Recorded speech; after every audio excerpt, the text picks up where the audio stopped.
Alright, so now's the section on the actual technical analysis and the code portion of everything, particularly for algorithmic trading.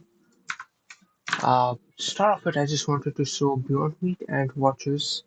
Uh, so I bought Beyond Meat at a POC.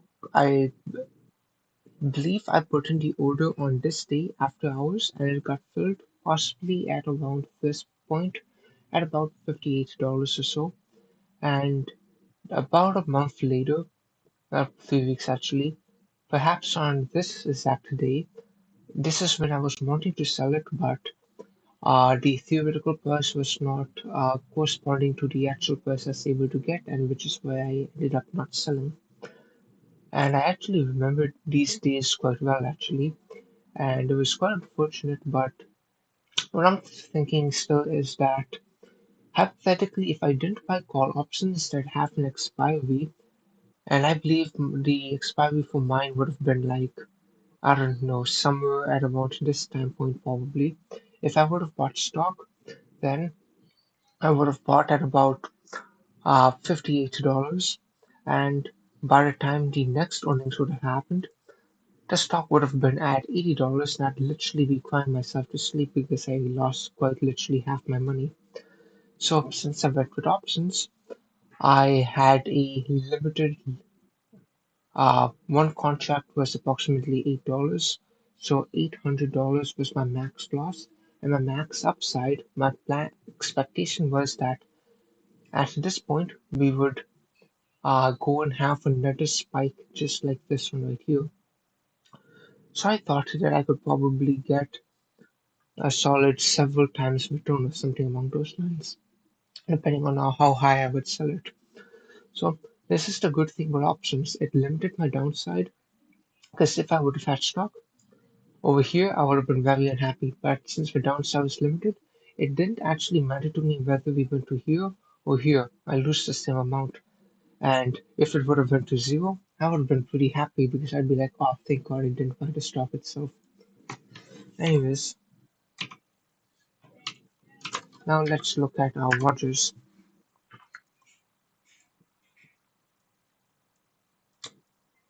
So the pandemic started here, and right over, hmm, that's no earnings, that's no earnings right here. So this is when earnings happened. I believe I bought a bit over here and some at $44 and some cents. So way down here. This one, it was perfectly timed, and this was an options trade. I had thought the stock would fall from earnings potentially to around here or here, but it ended up falling, recovering a bit, and falling even more. So I ended up buying it twice, and I forgot about the first time I bought it. And the interesting thing that I wanted to mention about this in particular was that this is the past resistance or support, and this is the past support from over here. And we found that it actually didn't fall all the way down here, but that's possibly because it fell so much just between here to here.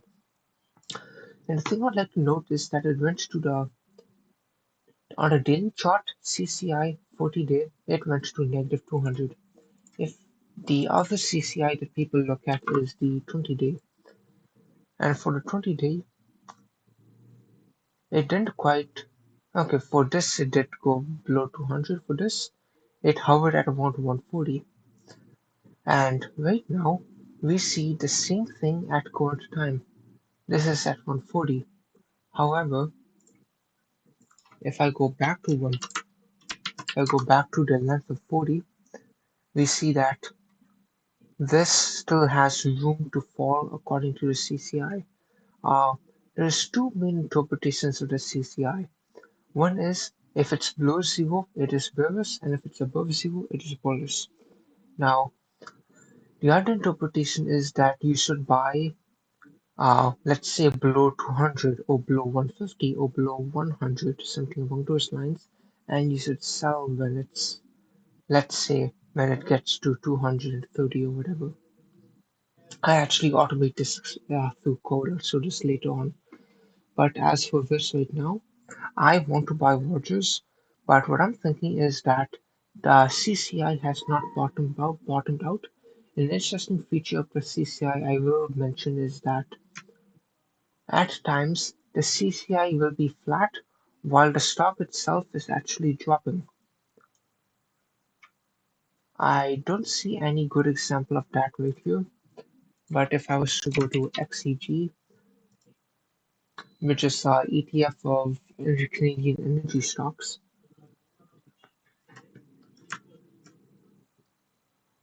we can see that the CCI bottomed out here. The CCI from there to here was increasing, even though the stock is actually at a net loss of about 10 cents, and in between it went much lower. So the CCI can increase while the stock is decreasing. So this is a bit of a more subtle art. There's also trend lines that hopefully you guys already know about. Basically, you make a line, and if you make a line from this point, this point, this point, you can be reasonably certain it will bounce again in the future. This also holds up in the long term. So for example, this is the TSX 60. We are going to look at the weekly chart, the high point of 2000, high point before the 2008 crash, and our current point. We're getting pretty close to the top. And in fact, at this point, I would be worried. I actually hold puts on exactly this that expire in January 2023, so I'm technically still bidding against the market. But this time I'm doing it to hedge against the market. So if this was to fall down to here, I would make a solid chunk of change. Matter of fact, I would make about $1,500, and that would partially cover my losses and everything else. I am buying puts. Okay, so if you own, let's say, 100 shares of this and you buy puts, that is an insurance policy. If you don't know what puts is, it's fine. Watch the video silent before. So we have our insurance policy, but what happens if I want to buy puts on this, but the stock I own is Rogers and an energy stock or whatever?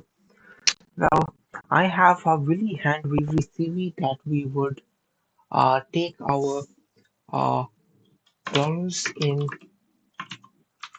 XIU, which is what we're buying puts on, multiply it by possibly the beta, which is the correlation, or the beta plus 1. I'm not sure about the math. Realistically, I think I just thought of this in the shower or while just talking to myself on a random day. And then we would probably multiply by dollar in.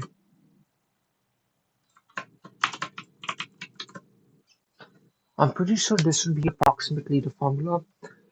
Take the amount of dollars we are insured for on this stock that we're buying puts on. So let's say we're insured for $2,000, multiply it by either a beta or a beta plus 1. So let's say that becomes, let's say, $1,500. And from $1,500, we compare that to the amount of money we have in our asset, which would, let's say, be oil. So this would basically tell us that approximately how much are we insured for a drop in oil by buying the insurance on the general market. Secondly, I am more confident in oil than I am on the general market. However, at current time, if you were to look at the uh, numbers of the unnameable event, we will see that, you know, I would buy call options on this. I would bet this goes to closer to this. I don't think it's going to go low. I think it's going to go high. I think it's going to go much higher. Who would imagine you have to worry about delta in both epidemiology and also in options trading? Anyways, already told you guys about this article. I'm going to quickly mention, since I have a whole bunch of time for this, since this is asynchronous, going to talk about this post right here. All of this is linked in my resources. So to quickly talk about this post right here will tell you a whole bunch about a whole lot about it'll tell you a whole lot about a bunch of different things, ranging from importing the data, cleaning data, which is imputing data, because which means your data might have a hole in it or something like that, and you might want to whip out that data. Some machine learning would actually require you to do so, and you want to do it in an intelligent manner. Maybe fit a polynomial and just add in the number according to that polynomial. You can resample your data. For example, maybe you have minutely data, but you want to be working on hourly. Furthermore, we can also do some very basic stats, but this is important for AVIMA and VAR. You don't know what that means? Don't worry, it's not that important in my opinion. It's the non-machine learning way of doing forecasting. There's decomposition, which I will talk about on my own. There's AVIMA, which this gets used for, same as VAR. AR means autoregressive, this means moving average. Autoregressive moving average adds some integration, which I believe means differencing. I believe AR means how many steps in the past you look. VAR, I don't fully understand that. S in Avima, the S means seasonal. And you can have S Avima X, and the X means exogenous variable, whatever the hell that means. Moving on, this is one portion, like this is where I got the Fourier analysis from my PowerPoint form, where I talked about this image. This image is from here. This is called Fourier analysis. You guys can read this later. You guys can also take the Avima and use it as a feature in your machine learning. We do have a separate workshop on machine learning, so I'm not going to go too deep into it because machine learning, in my opinion, is just as sophisticated as finance. Don't want to overwhelm you guys, especially as we move towards code right now. I just want to show you guys a table of content. I'm going to show you guys this in a second, but we have Avima here, machine learning stuff, more machine learning stuff. This last stuff, too, in my opinion, it's way too complicated. This is like a 0 to 100 type of post. But let's look at technical indicators.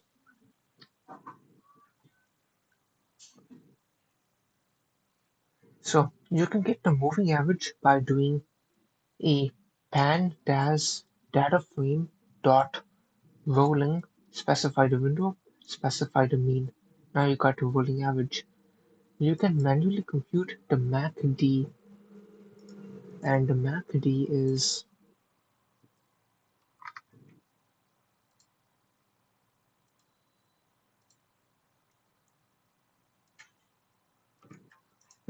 oh, gosh, Wikipedia actually has a good image.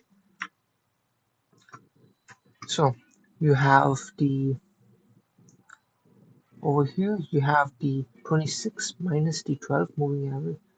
Sorry, the 12 moving average, exponential moving average. Just think of that as a moving average minus the 26 moving average. In another line, you have the 9-day moving average. Though it appears this would be the 9-day moving average of the blue. I don't use this myself, so yeah. This is kind of like the dumb leading the blind. But the code will probably make a whole lot more sense, and yeah, it does. The MACD is simply the 12 moving average subtracted from the 26 moving average. It's also called Bollinger Bands, and that is the rolling standard deviation by the 20th, and the band itself is going to be that standard deviation times 2 plus or minus the 21st moving average. Yeah, I don't use this myself either, but both of these are decently popular, and this is just how to compute it via code.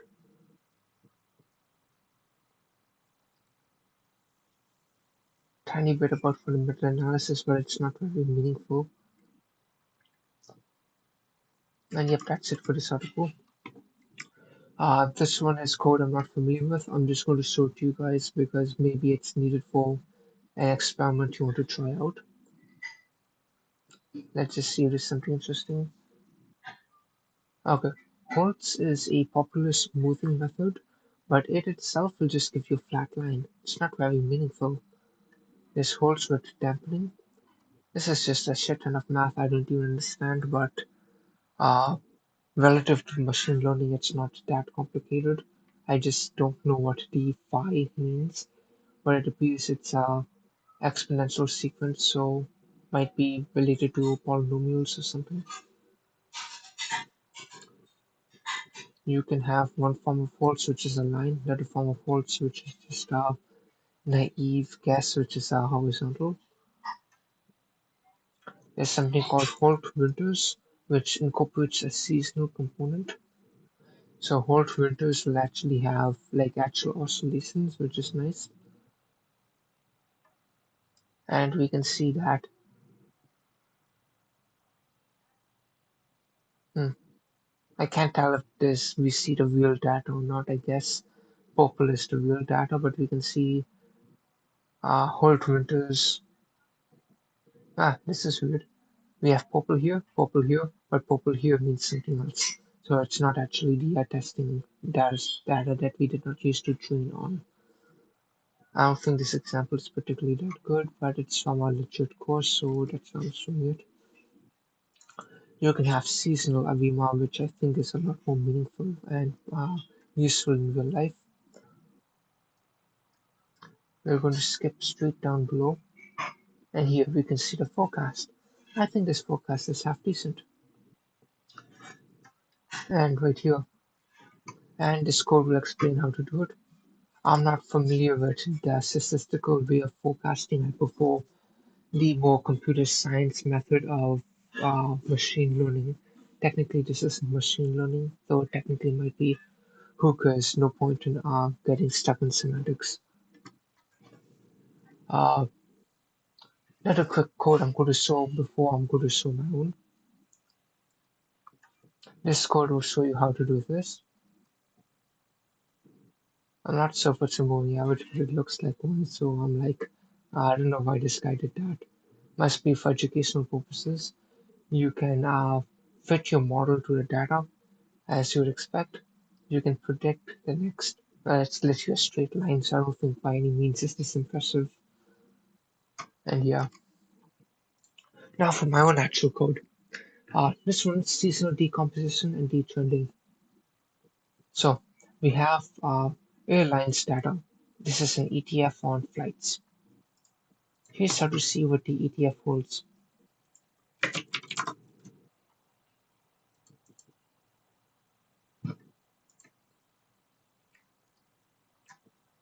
These are the holdings and a whole lot more holdings that we don't see on Yahoo.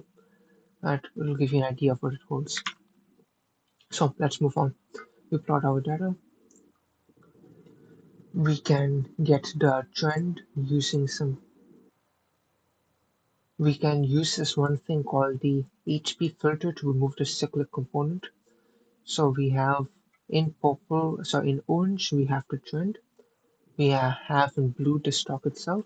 And here is the cycle or the residual. I don't like this example. I don't like this HP filter that much myself. But if we read the documentation, we can see that we're supposed to put a particular parameter over here. And from this parameter, we can see that now the trend is a whole lot more meaningful, and the cycle actually looks like more of a cycle.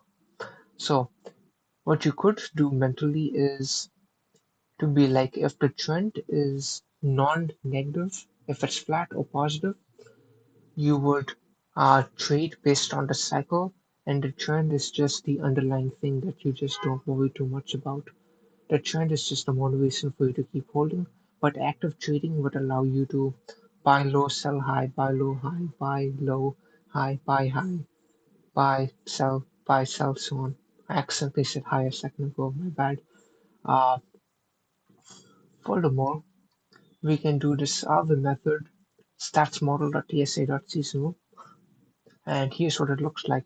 We have our trend, we have our stock right here, we have our seasonal component which is repeating, which is important, and we have a bit of a residual.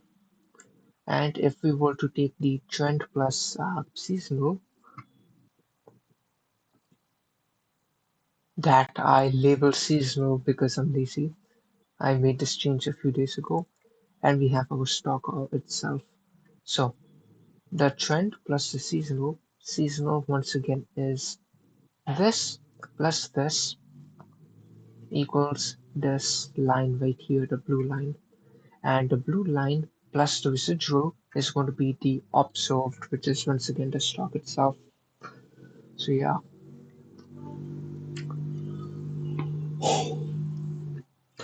we could look at a Spearman correlation. Spearman basically looks at the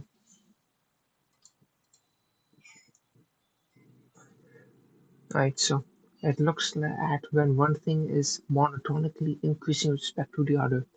So if you have, I don't know, amount you go to the gym on one axis and amount you eat junk food on the amount you eat healthy on the other axis, you would see that the two correspond. Sorry, if you look at on the y-axis your weight and the x-axis how much you work out, you would see a roughly monotonically increasing relation. When one increases, the other increases also. Okay, that probably was a terrible example because a whole lot of idiots go to the gym but they never fix a diet. But you guys hopefully know what I mean. Wikipedia pages here. Just Google what monotonically increasing means. Anyways, another way of detrending is by subtracting the linear regression. So I tried that and I also tried the same thing with a polynomial variable. So we subtract out the linear, we see this. But what happens if we subtract out the second degree polynomial? Well, we get this. Looks damn near the same. Well, why not subtract out the ninth degree polynomial? I don't know what's the point, but let's do it because we can. We can also subtract out the 40th day moving average, once again because we can. And lastly, we can subtract out the 88th day moving average as well. I used to have a plot for all of these side by side, but it wasn't very meaningful, so I got rid of it. I don't know what's the point of it, but I did it because I can. But the interesting thing is this right here. This is the point of this notebook. Name once again, it's this. Next, let's move on to this. The decomposition and correlation of XEG. Let's get some of the individual data, individual components. We could get the rest. I also get two American ones because they might be heavily correlated because they're in the same industry. But Exxon and Chevron, they're not in this ETF and they're exclusively American. Though some of the large Canadian ones such as Suncor and CVE are also on the American exchange. CNQ, which is Canadian National Resources, might also be on the American, but doesn't really matter. Let's plot them out. Not too meaningful. Okay, let's do some stuff to feel smart. Let's min max normalize it and then subtract the first value. So now they start at 0. We can see that these are quite correlated with each other. Uh, we could do stocks.norm dot core to get the correlation, or you could do the I don't know if this is built in or if you have to compute it manually on your own, but you have mean squared error. On Pandas, I actually opened an issue on this to get the mean squared error as a built-in function, and it basically told me this is not the purpose of Pandas and that I should go get lost. I literally gave them the code how to do it, they didn't want to add it into the library. Anyways, uh, here's XCG on its own. Here's everything else including XCG. Here's the correlation. I had this stupid idea of maybe I should sum up the correlation and find out which are the most correlated or form the correlations. I don't know if that's absolute pseudoscience or not, but I decided to do it because why not? We can use a Spearman correlation, which is the one that, once again, whether it's monotonically increasing or not, or how monotonically increasing it is. This one's just a Pearson's correlation you learn from your classes. We're going to do the cumulative sum. We find that XCG is the most cumulative regarding all the others. Also, what's more correlated is CNQ, CVE, IMO, which I believe is imperial oil. According to portfolio theory, which I'm not going to cover, but I'm just going to go on a quick tangent. Maybe I have some code. I remember trying to learn it on my own.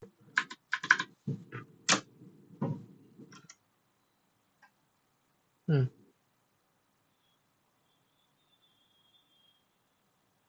I don't seem to have the portfolio theory thing on my own right here, which is weird because I remember uploading it.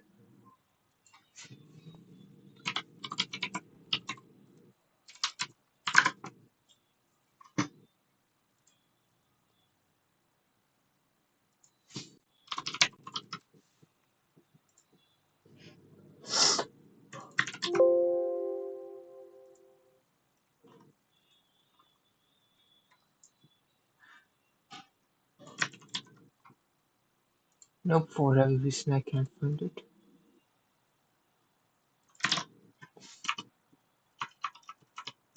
Okay, not going to bother mentioning it, but according to one thing called Markowitz portfolio theory, which I don't support, and according to this guy or this concept, you should minimize the correlation between assets. I don't personally believe in it because this guy's argument was minimizing this correlation would minimize risk, but I would say that would imply that standard deviation is the same as risk, which I think is incredibly lazy and stupid. And yes, I'm talking shit about a guy who won a Nobel Prize in economics or whatever the hell. I think the Kelly portfolio is a lot more meaningful. I'm not much of a speller. I recommend learning a bit about this guy. I mean, this work. And one of these articles or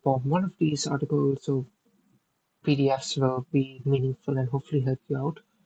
Maybe check out the top four over here. That's typically what I do. The top one or two are often absolute garbage. Anyways, so I look at what's relatively more correlated than others because if they're really correlated, maybe I can use five stocks, put them into a model, and I can use the model to predict the next day. This is my idea. Oops.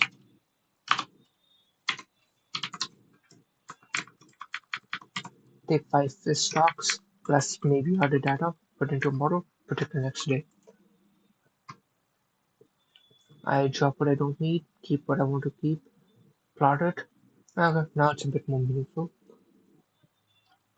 Notice that we found that CVX, which is not even held inside XCG, is still extremely correlated. Now, that's something that I think is a worthwhile finding right there. Uh, we can basically do some regression, but this is just predicting a single value, which I don't like very much. Some other algorithms should be a lot better. I did my best to not do a neural network, but for whatever reason, these are just predicting a straight line, which I don't like very much. I don't like this to be honest, but yeah.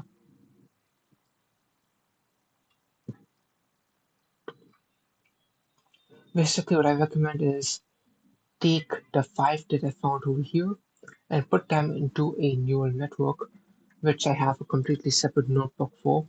And once you get that, now you have a good amount of high quality data to use to predict the future rather than just using the stock on its own. The idea is you should use multiple stocks to predict the future of one stock rather than using the future of just that one stock to predict its own future. Maybe you should put in some technical indicators as well. Maybe you should also add in the sine waves from Fourier analysis that I showed right here. Maybe you should add in the red one or the green one right here. Maybe the 50 components. That way you're not quote unquote overfitting. I'm intentionally trying not, I am intentionally not explaining what this is because I don't want to cover machine learning. But codes here, if you guys want to figure out on your own, not that hard, and we do have our workshop coming up on that topic. Next, this is some code that I tried writing on my own, and the president of the Computer Science Student Society actually ended up helping me out with because the math got pretty hard and I didn't exactly understand what's going on. But we take XCG, we want to predict the theoretical price of it, and we want to predict the theoretical price because the actual price, okay, ETF, when you know the parts of the ETF, it's something that you know what the price should be given the individual stocks, but you can never know what the price of the stock should be. So let's compute what the price of XCG should be. We do a whole bunch of things, do our weighing, and hmm, trying to remember exactly what we did, but it was something like we expected the price to be $8.31. Please ignore this mistake. And what we found was that the current price is this right here. Nope, never mind. We found that either we expect the price to be either this or this, depending on the calculation method, and the actual price was something else, whatever it may have been. Not the best code, but doing this off of a notebook rather than doing it live, so yeah. You guys can go on and play with this, it'll be a whole lot more meaningful. I just pushed this aside because I realized that I decided that I don't have enough belief in algorithmic trading to do it on my own, though I have had some pretty good ideas, and the good ideas will be right now. This is the important stuff right here. So, algo trading with the simple moving average. This is a really basic example, but here's the important part. We have our basic loop. We want to compute what would happen if we just naively did a dollar cost averaging. Every month, we get another $1,000. We iterate through our data. At the end of every row, we are going to have another $1,000 to invest. Though in this case, I believe it's actually getting another $1,000 every trading day, which possibly is a typo, but technically it doesn't actually matter. What matters is relative performance. So this is more like invest more money every single day, not invest every more per month, because this iteration is a day. Like I said, doesn't actually matter. We find that our strategy would yield this amount after also factoring in the amount of money left at the end. Now the actual part. That's the finding of using the moving average. If we simulate buying below the simple moving average, what we would find is that if we bought below the 10th moving average, we would improve over the naive strategy of buying more every single day. But if we were to buy below the 20th moving average, we would not improve. Buy below the 38, 48, 45th, 38, 45th, 68, 180, 365, whatever moving averages, you are not going to improve over your base strategy at all. So if you want to buy low, you should buy below the 10-day moving average. Unfortunately, I don't have a plot, but I'm sure you guys can imagine moving average. Uh, Similarly, you can do the same thing, but for buying above the moving average. And I found that you should buy above the 98 moving average. So you should actually buy high. And mind, according to my intuition, what this means is that when a stock is going high, it's going to continue going high. It's on a bull run. Like, but I mean, it's on a bull run. It's hard for me to pronounce, but yeah, once you have identified a bull run, you should keep on buying it. And this whole thing does not include selling. You never sell, you just keep on buying more. And your ending value, your terminal value is the price at the very end. Here's a graph. So if you exclusively buy above the moving average, so whenever the blue is above the red, you are allowed to buy. If you're not allowed to buy, you just hold it and you'll buy it as soon as the blue is above the red line. And this is what gave us a benefit over the buy and hold strategy. The buy and hold strategy is surprisingly difficult to beat, but this simple idea, we were able to outperform it. And this is a very simple algorithm that you can put into production. And yeah, though you should probably double check my code before doing something like that. Uh, Now it's going to be the same idea, but with the CCI. So we get our data, we use this function called technical analysis.change.cci. This is from this particular library right here.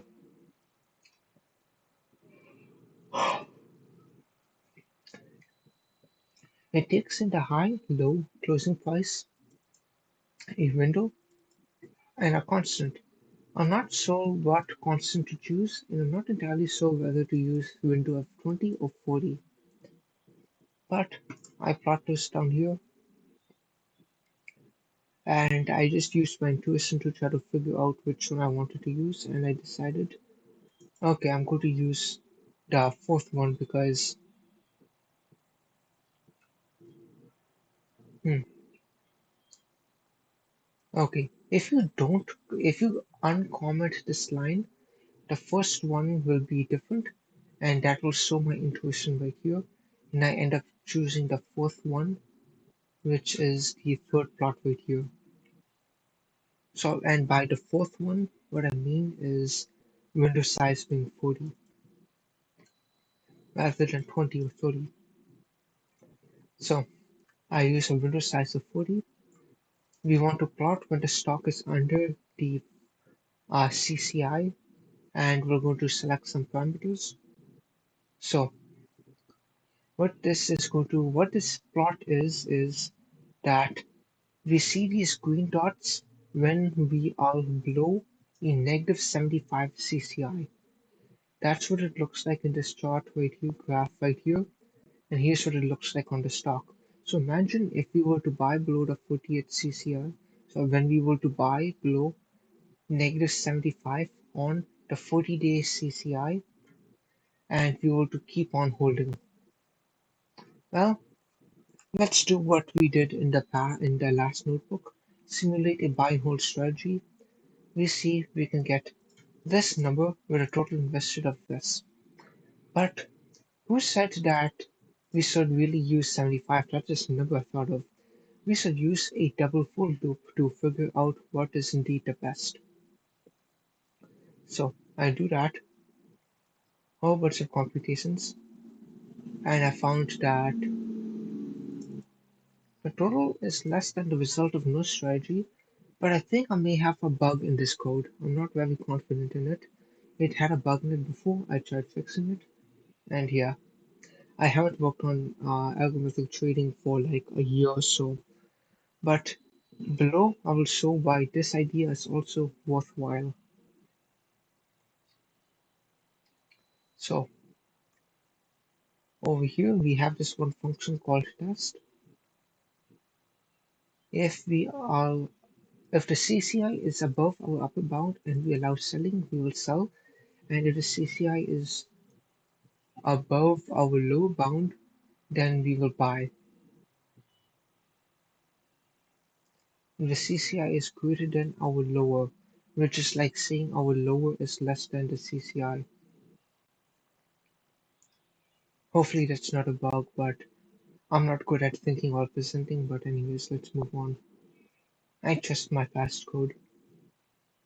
When selling is not permitted, we buy below the negative 30 CCI. Here's how much we make, and here's how much we outperform buy and hold by. We actually underperform it. But if we were to do, if you were to only buy below negative 75, only buy below negative 50, we would actually outperform buy and hold by very slightly. I don't know why this double for loop didn't do this. Maybe that's because it allowed selling, and I had the idea that we shouldn't allow selling, and perhaps that is why we are now profitable or we are now superior compared to buy and hold, though not by very much. Here's an image. That image isn't very good. Here's the main idea. Red is the days you are allowed to buy, and red over here is the days in which you are not allowed to buy.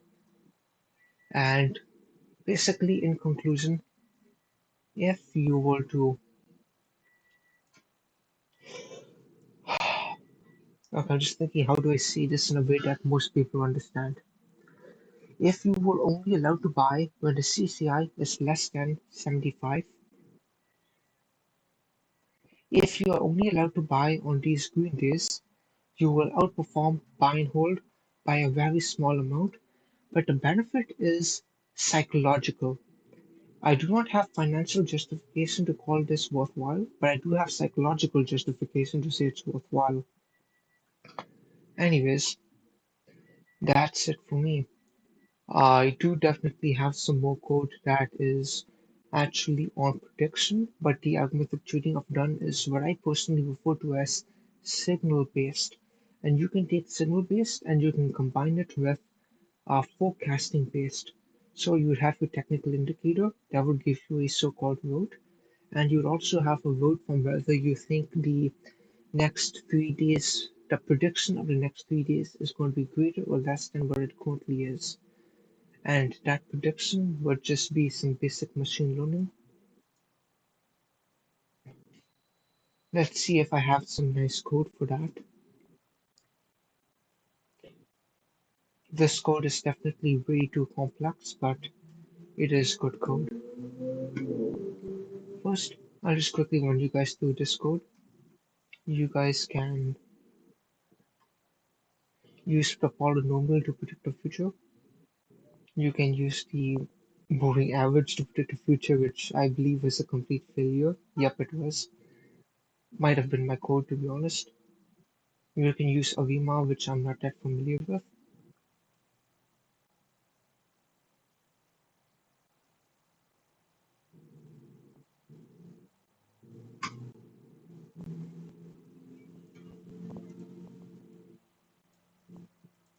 Hmm. If I use, here it is, SVR, but I didn't plot it for whatever reason. But something like support vector machine, in particular dot support vector regression, this will be a whole lot more meaningful. And the cool thing about it is that you can use multiple input data to predict the future, kind of like what I showed you in the XCG decomposition notebook. Similarly, you can use a neural network to do so. This is something that is a lot more impressive, and it's not shitty code like the uh, what do you call it? I like this code a lot more than the other machine learning I showed you guys. But this is way too complicated for me to just show you guys in a presentation right now, which is on bonus time. Here we have something called an LSTM, batch normalization. I'm pretty sure now in hindsight, this was a horrible idea. This is what I thought was a good idea 2 years ago. Anyways, we saw that the fit wasn't that bad, but let's see if we have a better fit down here. Now, that's bad.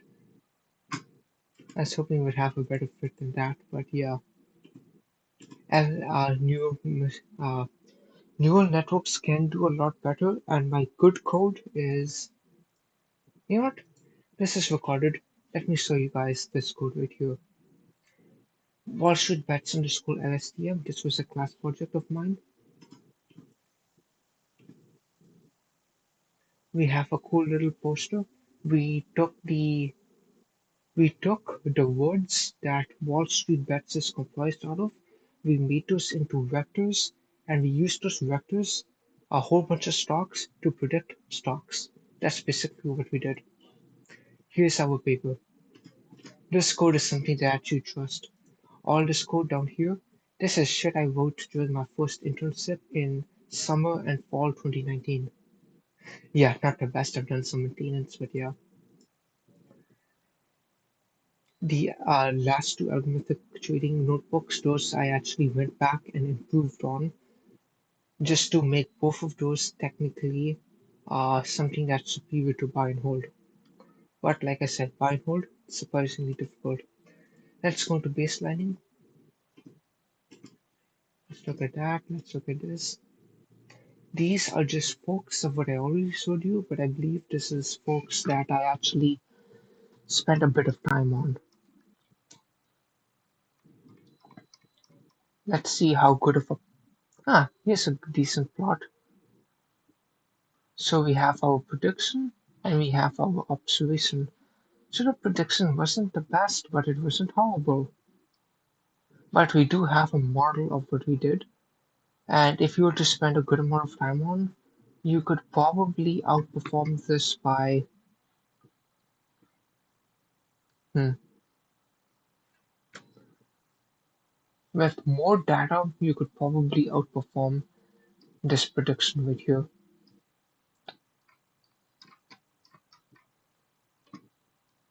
Uh, Maybe this code will be a whole lot better, but I don't know if I have some good plots over here.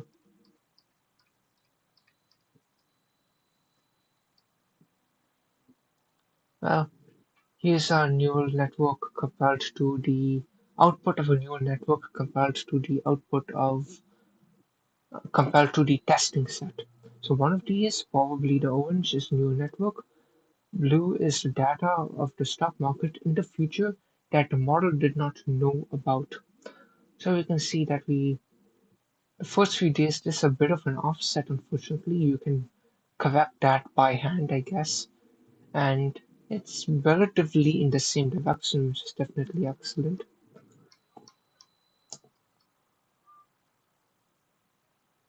And I didn't do any plots here. But you guys have a whole bunch of code predict using regression on time series in particular. When you have five time series to predict one time series, that's a bit difficult. That's quite difficult because most of the algorithms don't actually support it. However, there's definitely some good code.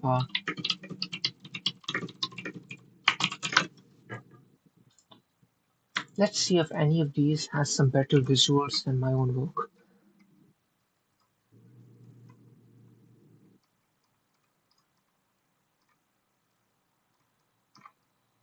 Nope, I don't see any actual good plots which is so what do you call it, the prediction as well as the stock side by side.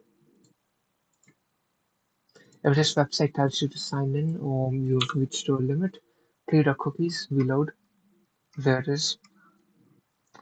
Let's see if this guy posts something meaningful.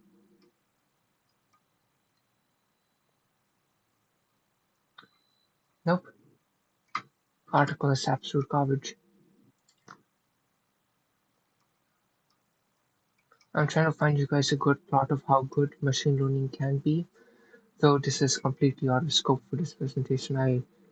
That's why I'm looking like an idiot right now. It's because I quite literally didn't prepare for this portion of showing machine learning.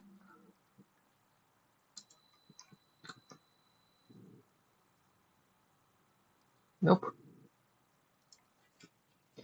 Let's see.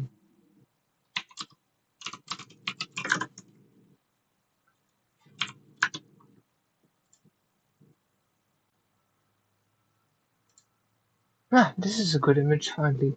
Sorry about wasting you guys' time so far. Uh, red over here is the prediction, and this over here is the actual. So I could, in less than a day's work, get something like this and use, for example, if the predicted is higher than the current. So let's say we have Monday and we predict Tuesday, and if the prediction of Tuesday is higher than what it is on Monday, this would be a buy signal, and we would incorporate that into our loop using the, let's say, simple moving average or the CCI or whatever. And you could use this as an indicator. Matter of fact, all this I know about machine learning that I'm currently a research assistant and technically 1 year into the master's level. All of this started off because I wanted to make a technical indicator on my web development project. And this was during my second year. It's taken me a long time to learn machine learning. There's definitely much more impressive stuff you can do in machine learning, and it looks much more impressive when you actually prepare for a presentation. But yeah, nice 15-minute rambling of mine. Hopefully this added some value to you guys. But yeah, good luck with whatever you guys are going to do.